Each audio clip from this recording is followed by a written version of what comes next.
ওয়া মা খালাকতুল জিন্না ওয়াল ইনসা ইল্লা লিয়াবুদুন। আমি শুধুমাত্র আমার ইবাদত করার জন্যই এই জিন আর মানব জাতিকে সৃষ্টি করেছি।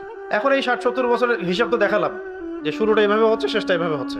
মাঝখানে কয়দিন যে আমরা নিয়মিত 5 ওয়াক্ত নামাজ পড়ছি, রোজা রাখছি, যাকাত দিচ্ছি, সৎ কাজে আদেশ করছি, অসৎ কাজে নিষেধ করছি, দিন কায়েমের কোনো ফিকির করছি, দিনের দাওয়াতের কাজ করছি, এগুলো তো নিজেরাই ক্যালকুলেট করতে পারবো।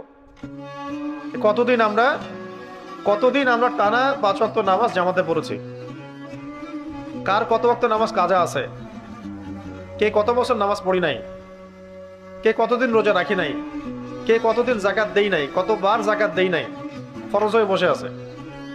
হজের সামর্থ্য হয়েছে, হজ করি নাই বা করছি না।